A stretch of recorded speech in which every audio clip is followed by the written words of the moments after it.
Welcome to the Free Library of Philadelphia online. I'm Laura Kovacs, and I'm honored to be here. Across a rich and varied career, Gabriel Byrne has made more than 70 films and shared the screen with the likes of Richard Burton and Vanessa Redgrave. He's won a Golden Globe for his role in HBO's In Treatment, been nominated for 3 Tony Awards, and has played unforgettable characters in such movies as Miller's Crossing, The Usual Suspects, and Into the West.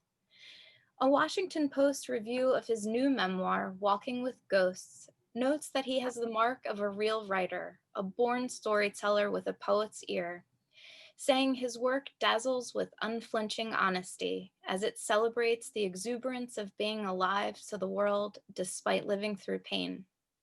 His portrait of an artist as a young boy is steeped in nostalgia of the best sort, recreating the pull of home.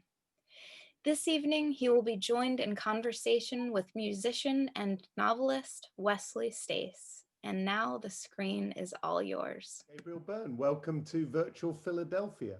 Thank you, Wesley. It's such a pity that I couldn't actually be there. I've stopped in Philadelphia a few times. I worked there for about 2 weeks and didn't get to know the city terribly well, but it was a place that I always wanted to go back to. One of the first books that I ever read was, maybe somebody will know this book. It was called Off to Philadelphia in the Morning, and it was the story of Joseph Parry, the Welsh composer who went to live in Philadelphia, went from the Welsh valleys. And then Brian Friel's play, which is Philadelphia, Here I Come. So the name of the city had a great resonance for me growing up, because Philadelphia, Off to Philadelphia in the Morning, was one of the first novels that I read. I was about 14 or 15 at the time. And I thought, wow, I'd love to go to Philadelphia. What a place that must be. Well, the choice, the opportunity always remains open to you. Yes, I will definitely. A city of brotherly love. Yeah, of course, yes. Now we're going to talk for half an hour or so, Right. and then we're going to open it up to questions and answers, Yes. which I suppose I'll be monitoring. Now, I think I'll let other people ask you about your movies, because I really, really loved your book. And without blowing too much smoke, it seems to me just one of the best examples of the genre I've ever read. And though it's so very different in tone to something like Moon's a Balloon, or one of those David Niven type showbiz memoirs with pictures in it, which your book does not have, and those many anecdotes, which your book again does not have, I felt very, very safe in your hands as a narrator, in the same way I felt very comfortable, in those books. And I must say, it's probably my favorite book of the type. So I'm really happy to talk to you about it. And I really want to focus really on the writing of it. And so my question is a very simple one to start with. Why did you want to write this book when you chose to write the book? Had you kept journals before? Were you using stuff you'd written before? Had you written stories before, or fiction or anything? How did the book come about? Well, it had a strange genesis. I didn't start out to say, okay, well, I'm going to write this memoir about where I came from and where I went to. It started as some notes about a film that I was doing based on an album of songs by Leonard Cohen called Death of a Ladies' Man, and I played a character, Leonard Cohen-ish type character, who's revisiting his life. And as I scribbled these notes, I began to realize that we tend to remember things in images, and the images have always been very much a part of my memory. So I started to think about these images and what it was that they conjured up and why they had remained with me for so long. And of course, when you look at the image, it reveals something deeper underneath, because the image is connected with emotion. And I decided that I would look at my life in the way that I think many people do. What were the seminal events that altered the way I saw the world? Some of the most monumental things that happen to us in life begin with an insignificant, inconsequential moment. A door that you open, that, you know, you meet somebody at a party, or you take a trip, that things that you don't really think are going to change your life. Well, what are the deep and profound things that we all share in common? An awareness of time. When was the first time I became aware of time? When was the first time I became aware of tragedy? I was 9 years of age and a friend of mine drowned. And it was the first time I had ever cried for somebody else, which means that I was beginning to experience empathy. When I went to the fairground with my father for a bicentennial celebration for the Guinness factory where he worked, my brother said to him on the way home, "That was the best day of my life. I can't wait for the next one." And my father said, there won't be a next one. That was a bicentennial. It'll be 200 years and we'll all be gone. And even though at 9 years of age, I couldn't articulate what time was, I understood in some vague way that time was tremendously important. And when my friend died, I understood in a vague way again about death. I just understood that he was not coming back. So I decided to look at those moments, the moments that change us, either consciously or unconsciously. And by connecting images to those moments, I excavated some kind of a structure that worked for me. And I, as much as I possibly could, I thought about the sounds, the smells, the sights, the way people spoke at that time. And I said, okay, if I can try to recreate that truthfully, and I can isolate these moments of importance in my life, there might be something in here. But even at that stage, I didn't think, oh, this is a memoir. And it's a surprise to me that that's what it turned out to be, because it might have turned out to be a novel. It might have been. But I just found that I have a tremendous regard for novelists, and I haven't read a great deal of memoir. And as you know, Wesley, the structure of a novel seems to me to be freer in the sense that you have more latitude to move characters around and invent and so forth. But a memoir is essentially, if it's truthful, it's essentially about trying to capture something that's true. And I decided there'd be no point in writing a memoir if I wasn't going to be as truthful as possible. So those things all came gradually into the writing of it. Can I just ask the very simple question? Have you done writing before? I mean, are you a journal keeper? No, I found that people say to me all the time, you have an incredible memory.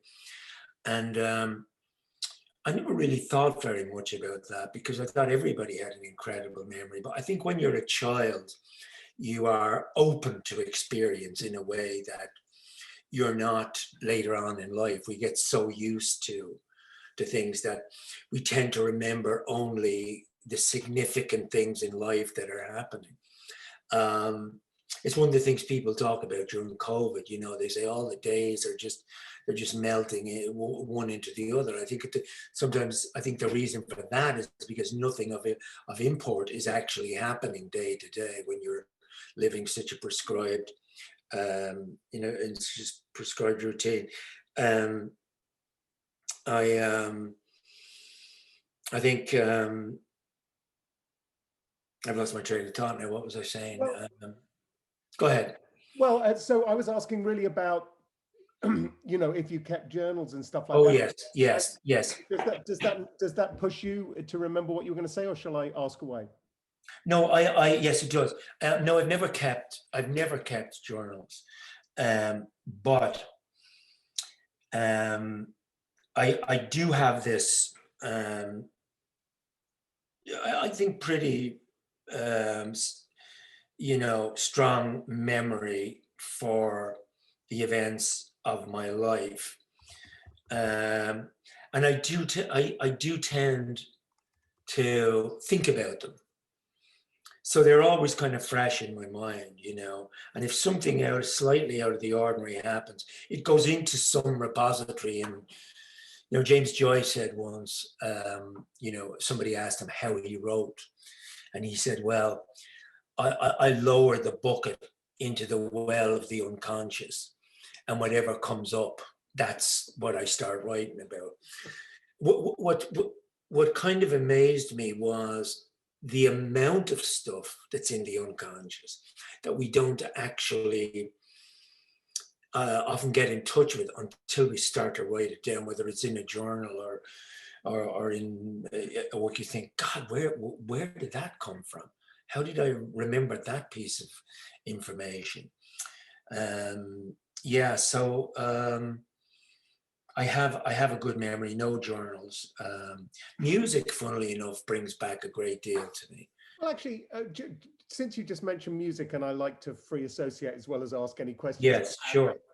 There isn't really, in a sense, a lot of music in the book, and yet I got a feel in the book for somebody who is very close to music. Yet one of the only specific pieces you mention, I remember, is the pure emotion of John Lennon's "Beautiful Boy." Mm-hmm.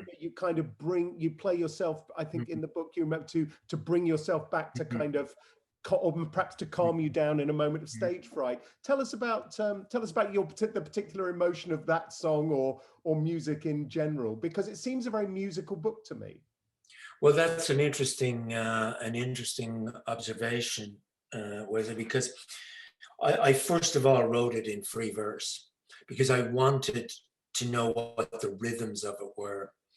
And then I went back and rewrote it again, but keeping in touch with the rhythms. One of the things I put in the book was that when that music teacher was trying to teach me the accordion said to me that the entire world of emotion is in 7 notes. Right. That is something that never left me.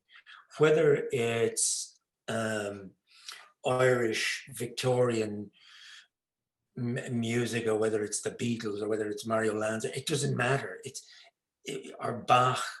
It's the idea that in 7 notes, the entire emotional, intellectual, and spiritual life of the universe can be fitted, and it's still developing. People are still using those 7 notes to express the inexpressible. And I remember somebody asked, it was either Paul McCartney or Sting, I can't remember, but it was an interview where they talked about how do you get the inspiration to actually write a song. And he said, it's like you're a television aerial. It's out there in the ether, and you pull it down out of this mysterious place, and you put it down into a form that is melodic and also has an emotional significance to it. And how that happens, I don't know that anybody can actually explain. I think, as you would probably know, being in the world of music and the world of literature, it's probably very difficult to articulate where that thing comes from, just like with acting. But there are certain things that can trip you into the correct emotion. And when I was in that Broadway dressing room, I knew that I had to reach a level of emotion that I just wasn't feeling. Sometimes you go on stage, and I'm sure you felt as you walk on stage and you think, I just can't get it tonight. I don't know where it is, and it's not here, and how do I access it? And is the audience going to find that out? Or can I float by just on technique? And so I listened to Beautiful Boy that particular night, and every night since. And there's something so pure about the song, and so unashamedly loving in it, that it just went straight into a part of me that just fired up emotions that allowed me to walk on stage. And because what I wanted to be, which is what frustrates me about not being a musician, it's like when I used to go to the movies. I wanted the world of the movies to come out with me into the streets, and for the movies to be real life. But once you went out past the popcorn thing, it was over. And you went out into the rainy streets of Dublin or wherever. When I hear a piece of music, or when I hear a performer perform, I want what they create to be what my life is. You know, if Frank Sinatra sings a song, for example, I want what he's singing to be what I live, not just what I feel, if that makes sense. It does. And isn't the enemy of all these things, whether it be, you know, writing a song or trying to trick yourself into the moment when you can go on stage and do that, isn't the enemy of all that artistic, sincere emotion, self-consciousness? Isn't it when you become aware of yourself that you have to go, okay, now's when the technique comes in, because I am suddenly aware of myself. I mean, and I feel this when I'm writing, and indeed when I'm singing on a stage. Sometimes I'm lost in the song and everything's beautiful. Other times I'm going, I'm really thinking about the shopping list right now, which is something I think you specifically say in your book, felt it myself. But isn't kind of self-consciousness the enemy, the thing that stops you getting lost in the thing you are very good at doing? Absolutely. On the one hand, performers are not machines. I think it's a fallacy to think that people go out and they become transported by what they're doing. Yes. I don't think that's true. And I think the glory of having good technique is that the technique can help you access the deeper part of you know, what the emotional part of what you're trying to do. But it doesn't always work, and you have to be okay with the fact that it doesn't always work. I think self-consciousness, for sure, the enemy of relaxation, which is, I think, you need to a great extent to perform, is self-consciousness. Yes. And a version of "did I leave the kettle on" is not serving you well. Yes, yeah, and of course, and what that self-consciousness is doing is actually what you want the John Lennon song to do for you. Exactly the opposite of what the self-consciousness. Right, that's exactly it. Okay, so let's go back to the writing of your book. There's a fantastic anecdote in your book which you need or need not tell, because everybody's going to read the book anyway, about Brendan being on a bus. Mm-hmm. I've seen a wonderful TV show you did about George Bernard Shaw. Mm-hmm. And you've mentioned James Joyce already, and we mentioned backstage, as it were, Paul Muldoon. So how do you feel linked to that Irish literary heritage, and in what way do you find, I mean, to me, you seem to be an heir to all that stuff, to have it inside you and to be able to harness it. Well, thank you. That's a funny tradition, you know, it's a tradition of humor and storytelling. and modernism as well, which your book is a very well-structured book in that sense. Well, I often wondered why it is that the Irish have a reputation, a literary reputation that's worldwide. I mean, of course, to a certain extent, it's a generalization, but I've often thought that the Irish imagination is linked to our history. I could be completely wrong about that, but you have a country who's, you know, for 300 or 400 years we were denied books, we were denied learning. Literature went underground. It became an oral tradition, and poets could extemporize poetry without ever putting a pen to paper. And those poems were carried around among people and repeated over and over again, so that they become part of the community consciousness. And because of that culture going underground, and because it was improvised, and it became, for want of a better word, a people's literature, it involved the imagination. Because when you're sitting around a fire and you're telling a story, that is pure theater. And you are transported by the storyteller into all kinds of worlds where you don't quite know whether they're real or whether they're imagined. And I was very fortunate to have seen the last of the traveling storytellers, guys who went from house to house and got a bed in return for telling a story. And they would sit there, and they were master actors and master storytellers, and would know how to end a sequence with silence, so that everybody was agape, listening for the next bit. They knew how to raise and lower the voice and so forth. And I thought that must have been what it was like to have been around those firesides 100 years ago, where the act of telling the story involved not just imagination, but a powerful form of being able to tell that story well. They also understood at a very basic level that you can't just tell deadly serious stories. You have to sprinkle them with a bit of humor. And so the humor also drew you in, as well as the well-turned phrase. And if anybody is interested in what an old Gaelic or Irish storyteller sounds like, on YouTube, there's a wonderful, brilliant Irish storyteller called Eamon Kelly, who passed away some time ago.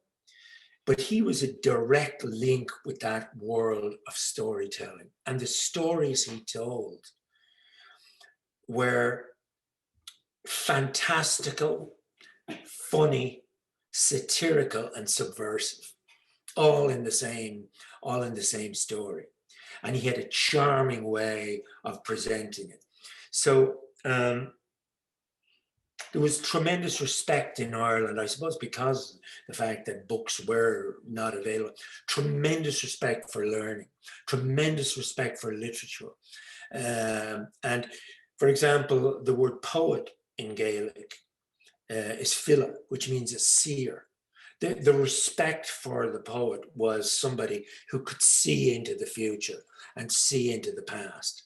So it was almost like it was a magical occupation. And the idea of writing something down, the prestige that was attached to that was absolutely enormous.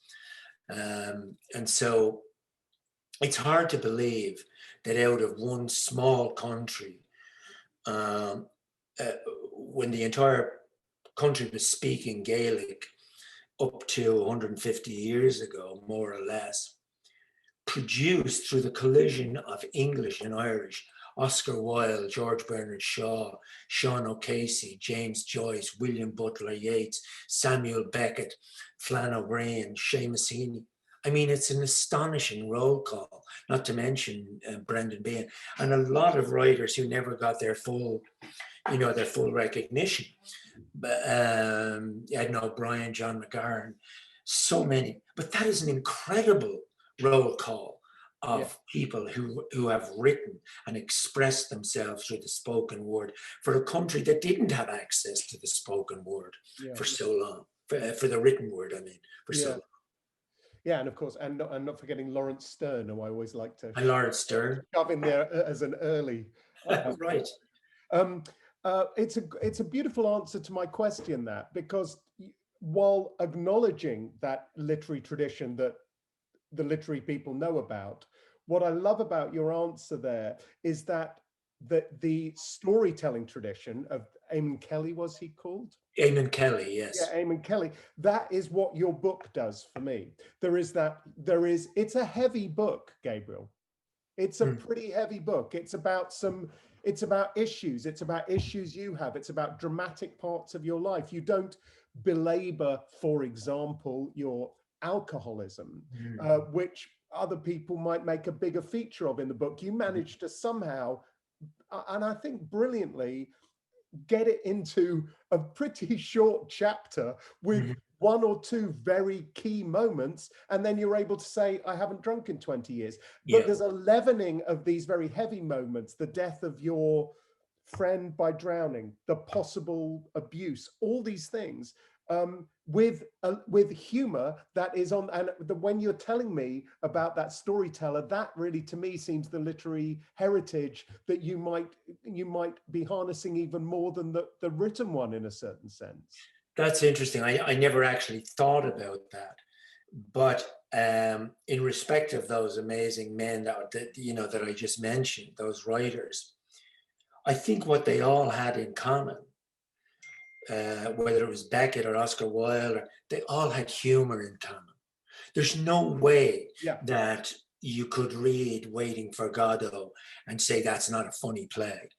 Or that you could encounter George Bernard Shaw and not say this guy has an incredible sense of humor.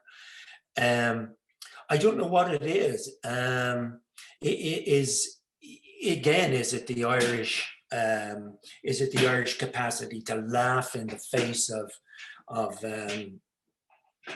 despair? I don't know. I did talk about a gravedigger in that, who told me that he had seen everything in his graveyard, including a guy who couldn't stop laughing at his wife's funeral. I don't know that he was laughing at the wife per se, but there was a guy quite recently, an Irish bloke who, when he was being buried, put down in the coffin, as they lowered the coffin into the grave, a voice came from inside the coffin saying, "Let me out of here."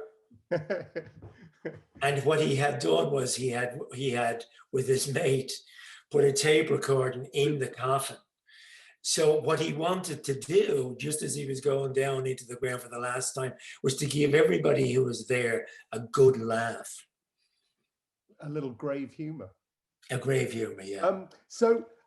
It seems to me, just to kick off any kinds of discussion, there is some really beautiful bits in the book, I think, where you as writer, but also as perhaps an actor, and that's what I want you to answer, where you give voice to a lot of other people, not only your mother and father, as you might expect, putting words into their mouth, but also, just as a random example, I think the elderly Russian man who's an extra on a movie you're on or something, and you give him a quite long, let's call it a monologue in there, that is obviously something you remembered, that moved you, that you wanted to recreate. And I found it a very democratic book in its apportioning of speeches to other people.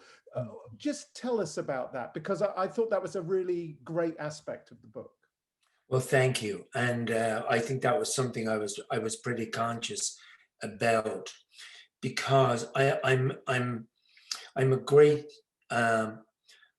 I love listening to other people's stories, because everybody has an extraordinary story. They may not tell it to you immediately, but if you're lucky, they will reveal it. in the case of that particular man, what I could never forget was that he went to war and he expected to die. This was in Russia in 1944. And he took a photograph of his wife with him in his wallet. And he lost all contact with time and place. And he was in the mountains and they were fighting Germans. And one day he realized, every night before he would go to sleep, he would look at the photograph of his wife so that he could keep connection with her. And then one night he realized he'd lost the photograph.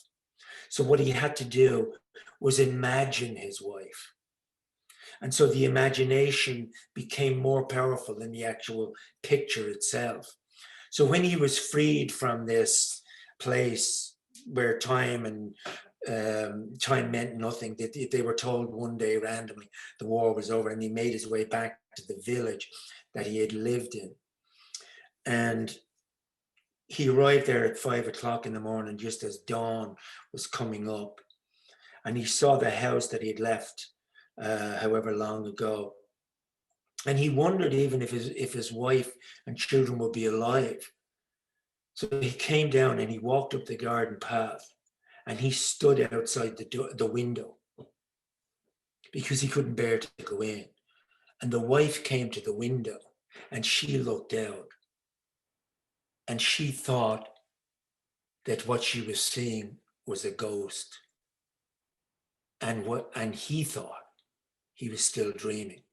And he was very moved when he told me that, because that seemed to sum up to me a great deal about how we remember and how we pass from one place to another, how we pass from dream into reality and into what we like to think of as being ghostly. And so I remembered his story really, really well.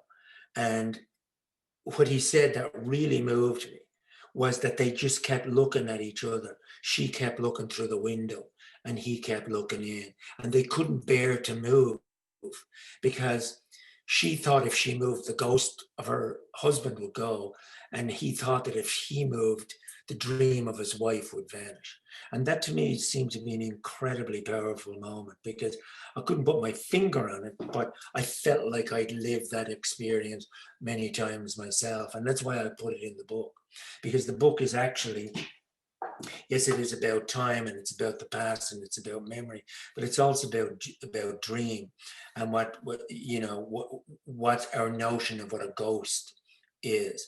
And the ghost can be the past, and it can be the people who've gone before you. It can be your regrets. It can be your sins, your guilt. One day we will become the ghosts walking behind our own children.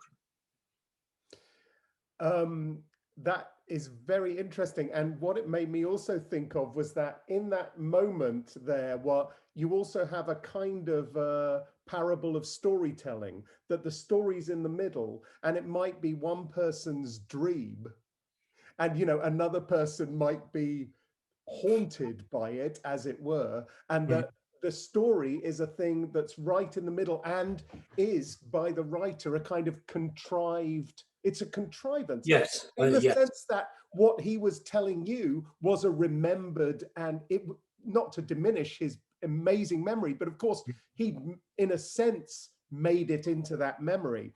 Yes. And that is very pertinent to my next question, because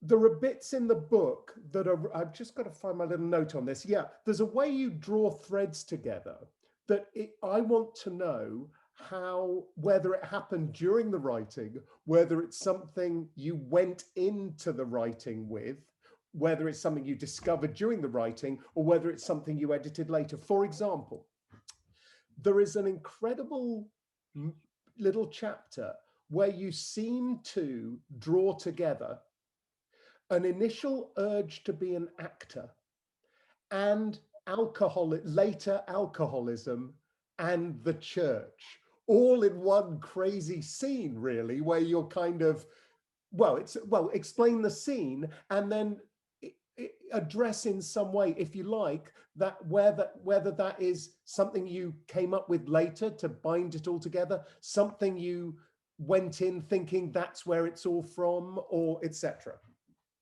Yeah, that's another good question. As I was writing it, it came to me because I thought to myself, that's connected to this. Like, I never saw that bridge before, but yes, that's connected. Yeah. Like, I was a very shy child, extremely shy. I couldn't, like, very, very shy. And I talked about my mother pulling me out from under the bed by one leg to go down and play the accordion for my Uncle Harry. And that child who didn't want to be performing actually becomes an altar boy and walks out in front of a congregation of people to do something that is, I'll never forget the nerves of that. It was as bad as any Broadway play. Why did I do that? I have no idea what propelled me to do that.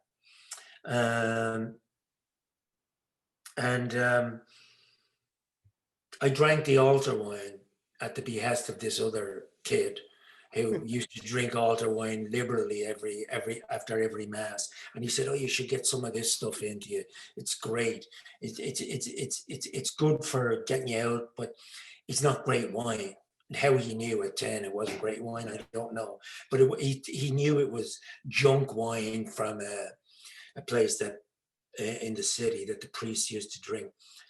Anyway, it did produce a fire inside me, and I did feel great. And we drank it before the 10 o'clock mass. And unfortunately, I was drunk. I don't know about him, but I was drunk on the altar, which is a form of sacrilege. And I remember trying to lift the book from one side of the altar to the other, and I fell down the steps and ended up at just before the congregation.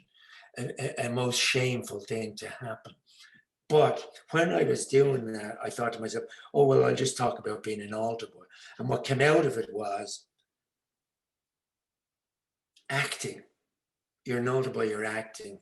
And then I was drunk, and I later became an alcoholic. So they were all in there at 8 and 9 years of age. The pattern of my life was kind of laid down. But I didn't realize that when I was really writing it.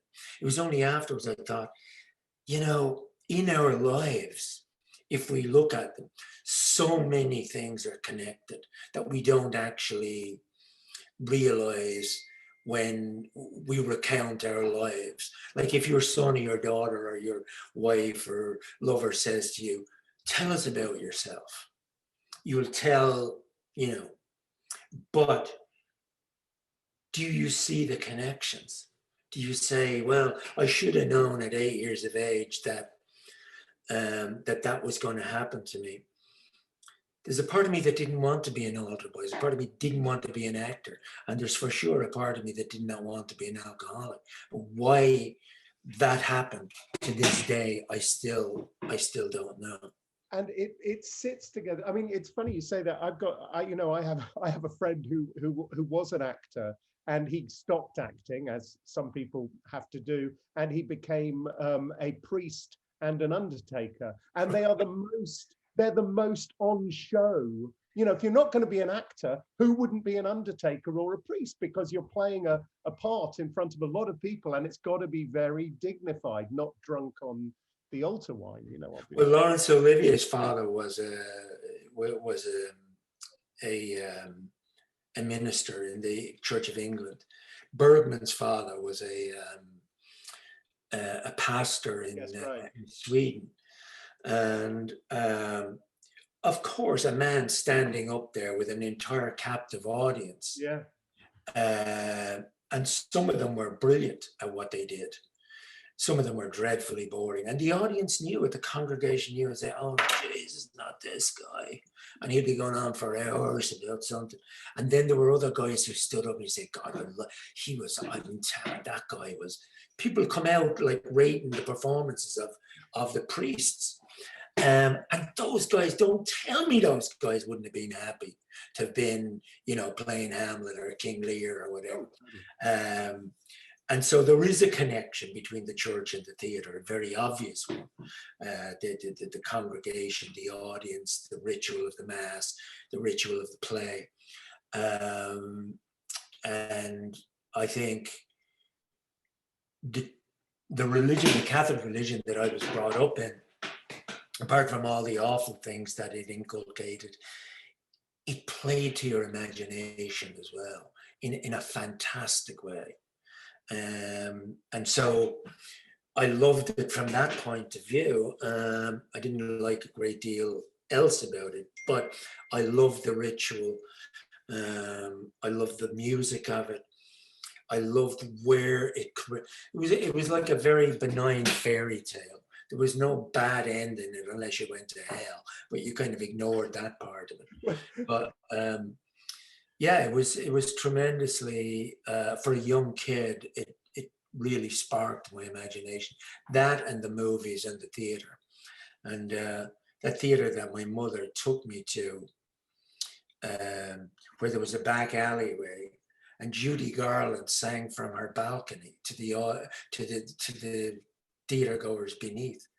The context of being that near to a Hollywood star, it was like some saint came down from heaven and was, you know, because the Blessed Virgin appeared in Lourdes in 1958 to 3 peasant children, and she appeared at Knock in Ireland, but for some reason it didn't have the same prestige. She appeared in Ireland. I mean, like, Lourdes was where she really, like, but Judy Garland, Roy Rogers, Bob Hope, all these people came to Dublin, and it gave us this sense of, my God, there's this incredible place out there called Hollywood, and there's heaven that you can get to. So it was firing imagination to be somewhere else, magical. And of course, you know, with the Catholic Church, it's always blows my mind how, you know, that it's sight and sound, but it's also smell in there. It's like incense, and it's dry ice, and it smells. It's an odorama. It's incredible religion. I'm just going to ask you one very quick question, purely with the with my being able to give notice to the audience that I'm going to take some of the Q&A after this. So let me just ask one very quick question, and then I hope that, you know, perhaps they'll ask you about the movies and stuff. But I've been very happy to talk to you about the book. You mentioned you were blushing and shy and incredibly fearful, self-conscious, yet, I mean, in the sense, the whole book seems to me in a funny way to be asking the question, what went wrong to that small child to end up with, you know, you being in the movies and you being Judy Garland on that, you know, which, you know, you are. So how do you look back at that and see that little shy child and think of where you are now? And I mean, it's like the joke about George Best in the hotel room with the prostitute. You know, what went wrong, George? And that's, I'm just asking you that joke, really. Yeah, I can't answer. It's the book. I honestly don't know how it happened, why it happened. I wish I could say it, because then I could say to somebody, oh, okay, here's the formula. Right. But there's a line in Yeats which is not entirely applicable at all to my situation, where he talks, it's a poem called A Young Airman Foresees His Death.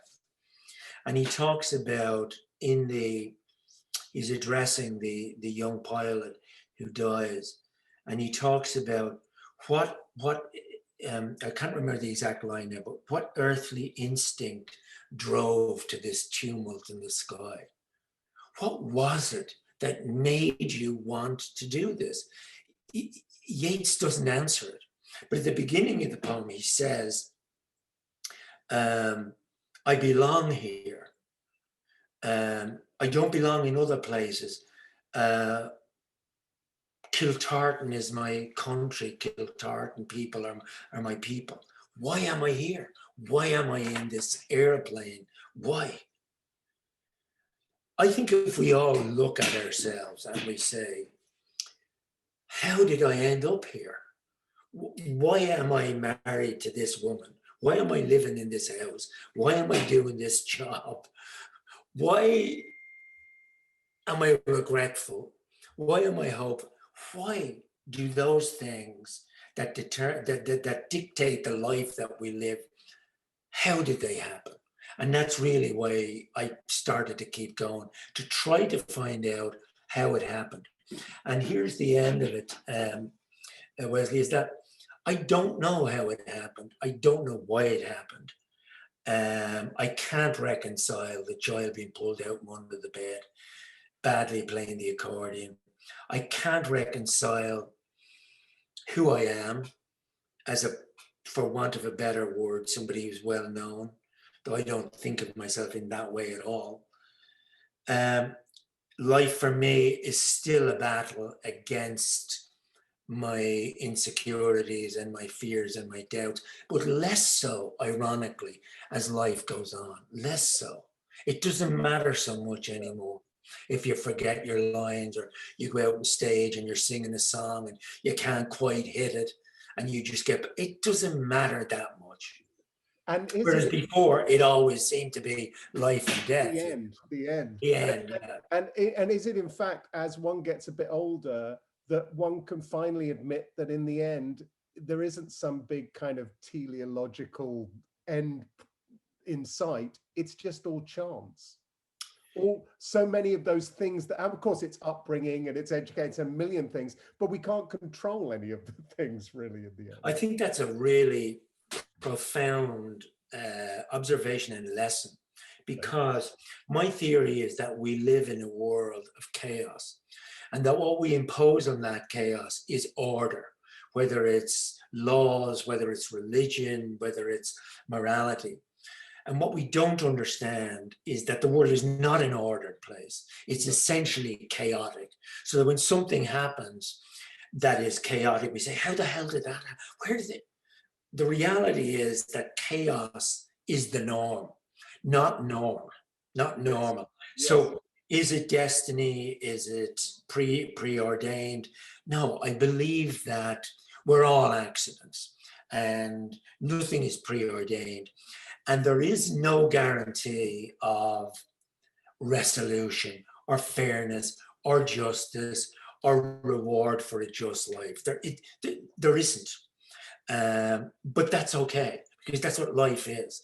And I think sometimes we get very discontented because expectation can be the enemy. Desire can be the enemy. I deserve this. This should happen. Why the hell isn't it happening? That's why Buddhism is such a good alternative. Or Stoicism. Got to get rid of the attainment. Okay, we got to take some questions before we die. How does there's two feelings about, there's two questions about in treatment, so I'll ask them both together. Yes. Karen Scher asks, how does Mr. Byrne feel being a writer is similar to and different from being like the therapist he played? And Terry Jason asks, please tell us about filming in treatment. It must have been emotionally draining for you. Were you offered the opportunity to do you again? We will miss you in that role. So a couple of questions about in treatment. Yeah, I think In Treatment was a revolutionary program for television.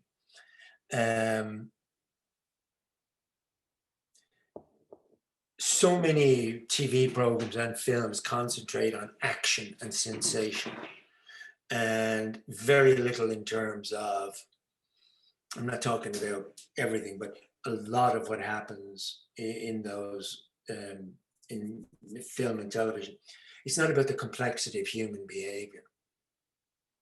This was essentially about people talking about their innermost feelings to a man who was himself imperfect, who was, as it happened, a brilliant therapist. As they did this, a picture was building up of a society that rarely is examined in conventional fiction. For example, there was a story of a pilot who had dropped a bomb on a village in Iraq and was suffering guilt. Well, that's a huge question. How do we feel as a society about the dropping of bombs on innocent people? That's what the question, that's what the story was really asking. A woman who was 40 who wanted a baby but had no man in her life. What does it mean to be 40 as a woman, not be married, not be in a relationship, but still want a child? So I was very proud of those aspects of life that were lit up by these stories. It was the most difficult job I've ever had to do. 35 pages of dialogue every 2 days. At the end of season 2, I got extremely sick. I did 3 years of it and I couldn't do one extra day in it. I was wiped out, exhausted from it. And I was relieved to leave it behind. It did give me a tremendous respect for therapists and people who do that job and take on the pain and the suffering of people who are being ruthlessly honest or trying to be with them. In terms of writing versus in treatment, I think writing and acting are two very, very different disciplines. I think that they just come from different parts of the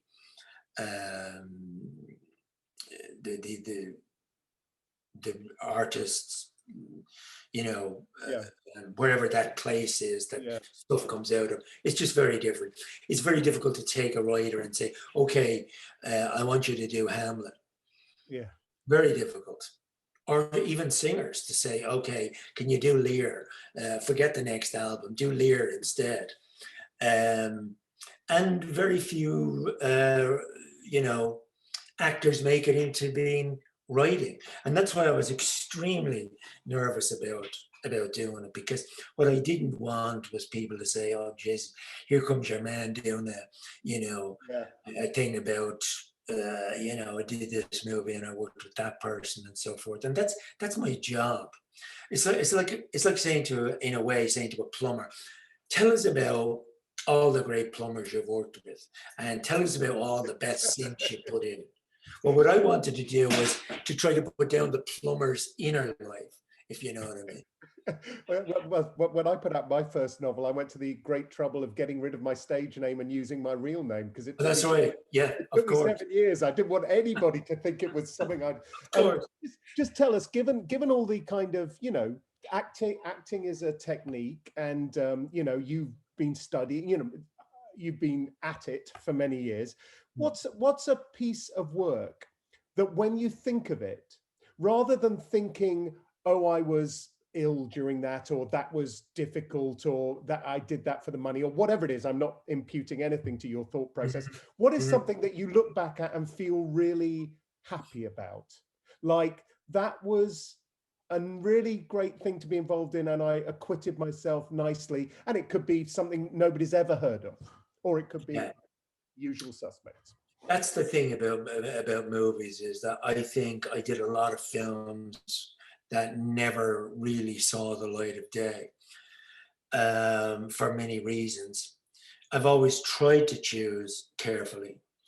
But if I had to look back and say that I was proud of something, I would look back to Miller's Crossing and say that Miller's Crossing was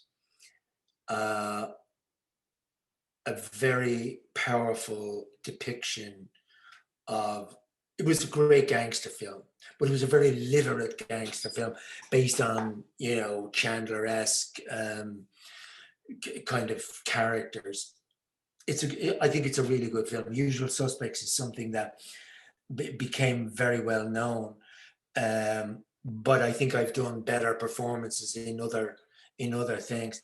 I would have to say that if I look at stuff it's probably stuff that nobody's seen, but that the theater is the one that I think I am most proud of. My work in O'Neill's plays, Move with Misbegotten, or Long Day's Journey into Night, or Touch of the Poet, because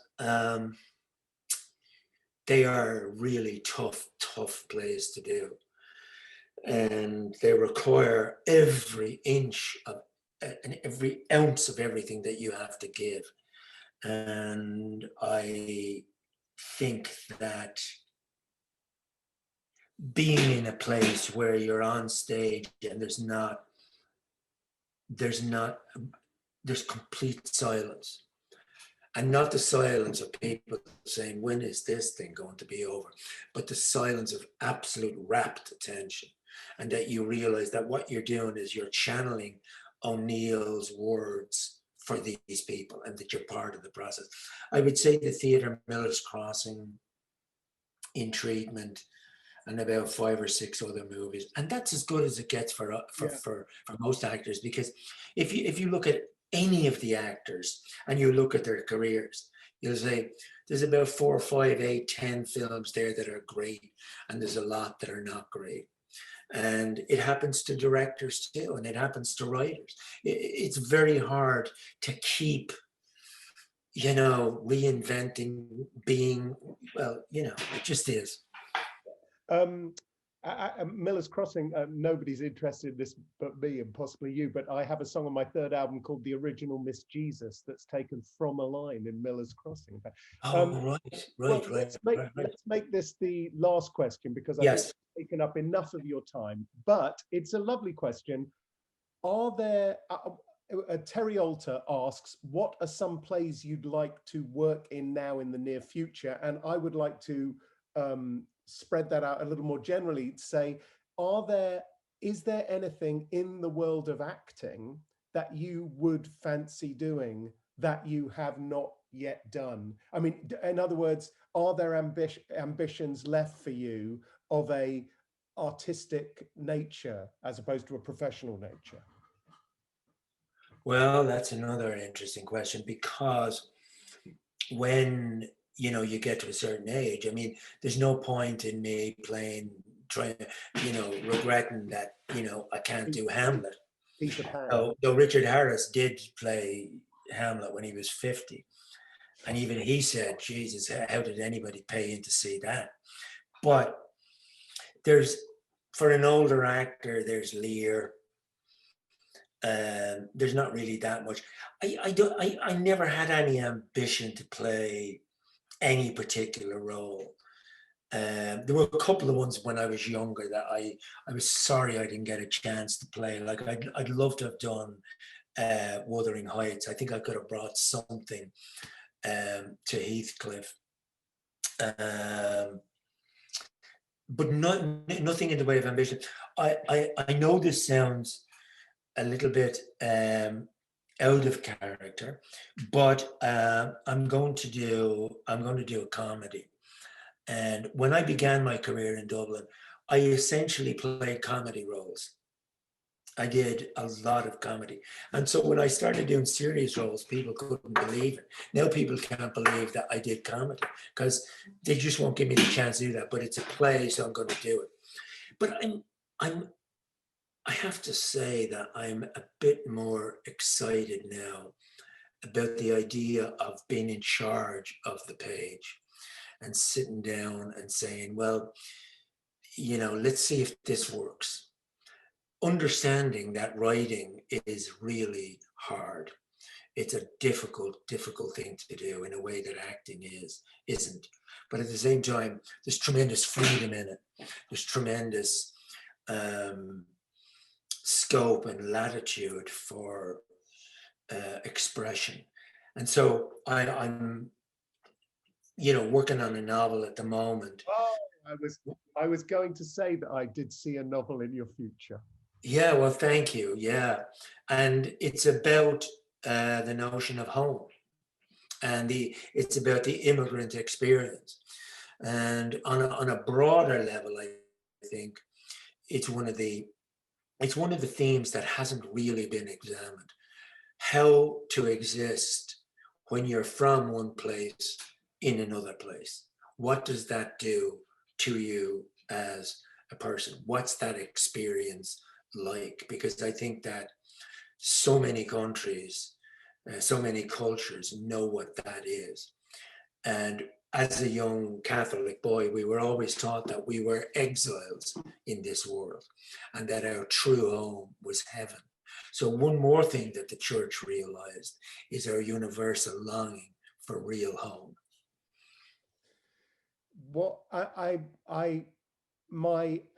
sure that I will be thrilled to read your novel. I found Walking with Ghosts to be an exceptionally great read. Everybody who gets this book because of this is going to be really satisfied with this. I just think it works on every level that you intended it to work on. And though we can't see these people who are watching us right now, I'm sure I embody them. And I would therefore like to say thank you very much for giving generously of your time tonight and for answering all my questions so helpfully. Well, Wesley, you're really a wonderful interviewer, and no, it's just talking at random.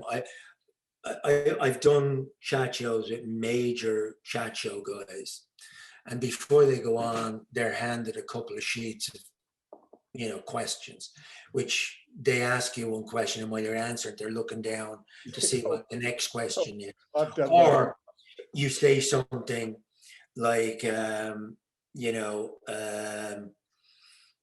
say something and they'll turn it into a joke. You become the straight man to their humor.